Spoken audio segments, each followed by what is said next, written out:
Shri Gayatri tours and travels Chardham Yatra complete travel plan. BRS లో హరీష్ రావు ఒక్కసారిగా gear మార్చారు. డ్యామేజ్ కంట్రోలింగ్ కోసం పక్కా ప్లానింగ్ తో ముందడుగు వేస్తున్నారు.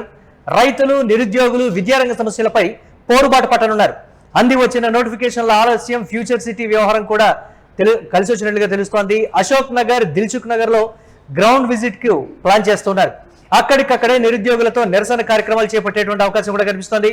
ఫ్యూచర్ సిటీ వెనుక అసలు కథ బయట పెడతానంటూ స్టేట్మెంట్ ఇచ్చారు హరీష్ రావు. గుజరాత్ కాంట్రాక్టర్ కు తెలంగాణ బడి సామాగ్రి అంటూ కూడా కొత్త బాంబు పేల్చారు ఆయన. రైట్, హరీష్ రావు కొత్త ప్లానింగ్ కి సంబంధించి మరిన్ని అప్డేట్స్ మా కరెస్పాండెంట్ సత్య అందిస్తారు. సత్య, హరీష్ రావు ఒక్కొక్కటిగా అంటే అంది వచ్చినటువంటి అన్ని అవకాశాలను కూడా అందిపుచ్చుకొని ప్రజల్లోకి బలంగా వెళ్ళాలి అనేటువంటి మాట. ఇటు నోటిఫికేషన్లో ఆలస్యం కావచ్చు, లేకపోతే గుజరాత్ కాంట్రాక్టర్ కు తెలంగాణ బడి సామాగ్రి అంటూ కూడా ఆయన వినూత్నంగా కొత్త కొత్త సమస్యలతోటి ప్రజల్లోకి వెళ్తున్నటువంటి పరిస్థితి ఏంటి? అప్డేట్స్ ఏ విధంగా చూడాలంటారు? ఇది బీఆర్ఎస్ లో కొత్త జోష్ నింపుతున్నారు హరీష్ రావు అనేటువంటి మాట.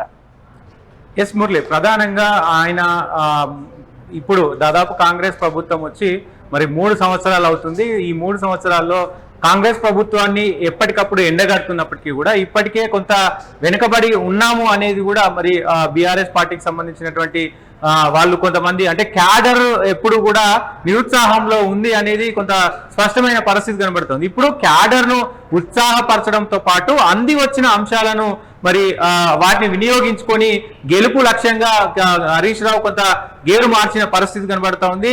క్యాడర్ అంటే క్యాడర్ను బలోపేతం చేయడం, క్యాడర్ను కార్యకర్తలను కలుపుకొని పోయే విధంగా వ్యూహాలు రచిస్తా ఉన్నాడు. ఇప్పుడు ఒక్కసారిగా క్షేత్రస్థాయిలో అంటే రైతులే కాదు, అంటే హరీష్ రావు అంటే మాస్ లీడరు, మాస్ ఫాలోయింగ్ ఉంటుంది. రైతులు కావచ్చు, అందరు రైతులు కావచ్చు, ఇంకా రాష్ట్రంలో ఉన్నటువంటి అందరూ కూడా కొంత సమన్వయంతో వెళ్తా ఉంటారు. కాబట్టి ఇప్పుడు మొత్తం కూడా ఇటు పార్టీ క్యాడర్ తో పాటు ప్రజలను కూడా మమైకం చేసుకునే దిశగా మరి హరీష్ రావు అడుగులు వేస్తా ఉన్నారు. కొత్త వ్యూహాలతో ముందుకెళ్తా ఉన్నారు. ప్రధానంగా ఇక్కడ నిరుద్యోగులకు సంబంధించి గతంలో కొంత బీఆర్ఎస్ కు సంబంధించి అంటే బీఆర్ఎస్ ప్రభుత్వం ఉన్నప్పుడు ఈ నిరుద్యోగుల అంశం పైన చాలా వ్యతిరేకత ఉంది. ఇప్పుడు వాళ్ళు ఇచ్చినటువంటి అంటే కాంగ్రెస్ ప్రభుత్వం ఇచ్చినటువంటి ఏవైతే హామీలు ఉన్నాయో ప్రభుత్వాలకు సంబంధించి ప్రభుత్వం 2 లక్షల ఉద్యోగాలు కావచ్చు, వీటన్నిటిని కూడా నోటిఫికేషన్స్ కావచ్చు, వీటన్నిటిని కూడా కొంత ఆలస్యం అవుతుంది. కాబట్టి వాటిని అందిపుచ్చుకునే విధంగా దిల్సుఖ్ నగర్ అలాగే అశోక్ నగర్ ఈ 2 ప్రాంతాల్లో ఏవైతే కోచింగ్ సెంటర్లు ఉంటాయో ఆ కోచింగ్ సెంటర్ల దగ్గర నిరసనలు కావచ్చు, వీటన్నిటిని కూడా దగ్గరుండి ఆయనే పర్యవేక్షించే పరిస్థితి కనబడతా ఉంది. దాంతో పాటు ఏదైతే నోటిఫికేషన్ల విషయంలో ఏదైతే లేట్ అవుతుందో వాటిపైన కూడా ప్రశ్నించే అవకాశం ఉంది. నేరుగా అక్కడ నిరుద్యోగులతో కలిసి ఆ ధర్నాలో పాల్గొనే అవకాశం ఉంది. వాళ్ళతో ఇటు బీఆర్ఎస్ సంబంధించినటువంటి క్యాడర్ కూడా పాల్గొనే అవకాశం ఉంది. వాటిని ఇప్పటికే చాలా మంది నిరుద్యోగులు దిల్సుఖ్ నగర్ లో అలాగే అశోక్ నగర్ లో రోడ్ల పైన బైఠాయించి ధర్నాలు చేస్తా ఉన్నారు. నిన్న సాయంత్రం కూడా పెద్ద ధర్నా దిల్సుఖ్ నగర్ లో అయిన పరిస్థితి కనబడుతోంది. వాటిని అందిపుచ్చుకునే ప్రయత్నం చేస్తా ఉన్నారు. నేరుగా క్షేత్రస్థాయికే మరి హరీష్ రావు వెళ్తా ఉన్నారు. చాలా విషయాలు మాట్లాడుతూ ఉన్నారు. దాంతో పాటు ఫ్యూచర్ సిటీకి సంబంధించి కూడా ఫ్యూచర్ సిటీలో రేవంత్ ఫ్యూచర్ సిటీ మొత్తం కూడా స్కామ్ సిటీ అయినట్టు కూడా మరి ఆయన వ్యాఖ్యానించిన పరిస్థితి కనబడతా ఉంది. గతంలో బీఆర్ఎస్ ఇది ఒక ఫార్మా సిటీగా అంటే ఫార్మా సిటీ కోసం దీన్ని ప్లాన్ చేస్తే ఇప్పుడు ఫ్యూచర్ సిటీ పేరుతో పెద్ద ఎత్తున కుంభకోణం చేస్తా ఉన్నారు. 16,500 ఎకరాల భూమిని అప్పనంగా మరి ఆయన కబ్జా చేస్తున్నారంటూ కూడా మరి ఏదైతే హరీష్ రావు ఆరోపణలు చేస్తా ఉన్నాడు. చట్టపరమైనటువంటి అంటే రైతుల దగ్గర నుంచి చట్టబద్ధంగా తీసుకున్నటువంటి భూములను అటు ఓన్లీ ఫార్మసీ కోసమే యూజ్ చేయాల్సినటువంటి భూములను అన్నిటి కోసం ఇటు ఫ్యూచర్ సిటీ పేరుతో పెద్ద ఎత్తున భూ అక్రమాలకు పాల్పడుతున్నారంటూ కూడా ఆయన ఆరోపణలు చేస్తా ఉన్నారు. దాంతో పాటు ఇటు ఉద్యోగాలకు సంబంధించి విద్యకు సంబంధించి పెద్ద ఎత్తున మరి ముందుకు వెళ్లే అవకాశం ఉంది. విద్యారంగంలో దాదాపు 2,000 కోట్లకు సంబంధించి గుజరాత్ కి ఈ కాంట్రాక్ట్లన్నీ కూడా ఇస్తా ఉన్నారు. ఓపెన్ టెండర్ల ద్వారా గతంలో ఎప్పుడూ లేని విధంగా ఈ మొత్తం విద్యకు సంబంధించి స్కూల్ బ్యాగులు కావచ్చు, స్కూల్ డ్రెస్సులు కావచ్చు, షూస్ కావచ్చు, టైస్ కావచ్చు, ఇవన్నిటినీ కూడా ఒక ప్రైవేటుకు సంబంధించి అంటే ఓపెన్ టెండర్ల ద్వారా అక్రమార్గంగా కమిషన్లు ఇచ్చి మరి సో ఇవన్నీ కూడా గుజరాత్ కి అప్పచెప్తున్నారంటూ కూడా మరి ఆయన ఆరోపిస్తున్నాడు. వీటన్నిటిని కూడా అందిపించుకునే పరిస్థితి కనబడతా ఉంది.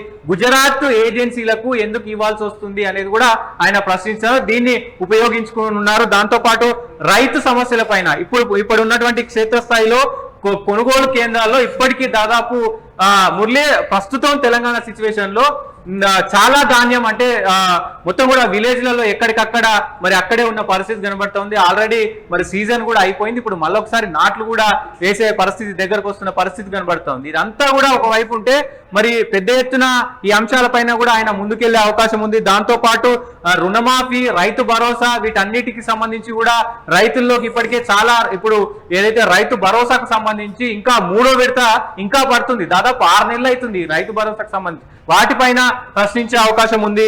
ఏదైతే ఎరువులకు సంబంధించి యూరియా కానీ, దుక్కి మందు కానీ, ఇంకా ఏదైతే అక్కడ ఉన్నటువంటి వ్యవసాయ సామాగ్రి ఏది కూడా మరి అందుబాటులో ఉండట్లేదు. రైతులు గోర్న మరి ఏడుస్తున్న పరిస్థితి కనబడుతుంది. వాటన్నిటిపైన కూడా నేరుగా సమస్యల మీద వెళ్ళటం, అక్కడికక్కడే కూడా ఆన్ స్పాట్ నిరసన కార్యక్రమాలకు పిలుపునిచ్చేటువంటి పరిస్థితి ఉంది. ఎక్కడైతే విజిట్ చేయడానికి వెళ్ళి సమస్యని గుర్తిస్తారో, నిరుద్యోగులతో మాట్లాడతారో అక్కడికక్కడే నిరసన కార్యక్రమాలు కూడా ప్లాన్ చేస్తున్నారు అని అంటే ఏంటి?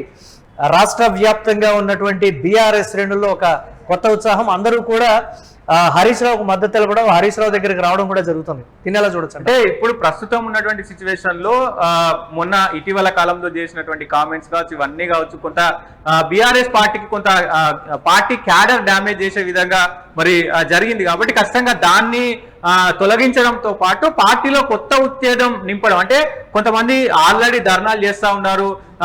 రాష్ట్ర స్థాయి నాయకులందరూ కూడా క్షేత్రస్థాయిలో ధర్నాలు చేస్తున్నప్పటికీ అంత స్థాయి మరి ఆ మైలేజ్ అనేది రావట్లేదు. సో ఇప్పుడు హరీష్ రావు నేరుగా అక్కడ ధర్నాలో కూర్చుంటారు కాబట్టి అటు పార్టీ క్యాడర్ కు మంచి ఇది ఉంటుంది. ఎందుకంటే హరీష్ రావు మరి అక్కడ క్షేత్రస్థాయిలో పనిచేస్తే ఖచ్చితంగా రిజల్ట్ ఉంటుంది కాబట్టి సో ఇప్పుడు ఈ పార్టీని కూడా మరి ముందుకు ఆయన ముందుండి నడిపించే అవకాశం ఉంది. అంది వచ్చిన అన్ని అంశాలను కూడా ఆయన యూజ్ చేసుకుని ముందుకెళ్లే అవకాశం ఉంది. ఖచ్చితంగా ఈ 4 అంశాలపైన కూడా ఆయన పోరాడే అవకాశం కనబడతా ఉంది. దాంతో పాటు ప్రధానంగా ఆయన ఈ రోజు ఒక మాట కూడా మాట్లాడారు. అంటే ఇప్పటికే కాంగ్రెస్ ప్రభుత్వం నేరుగా ఒక కొన్ని అంశాలపైన మాట్లాడుతూ ఉంది.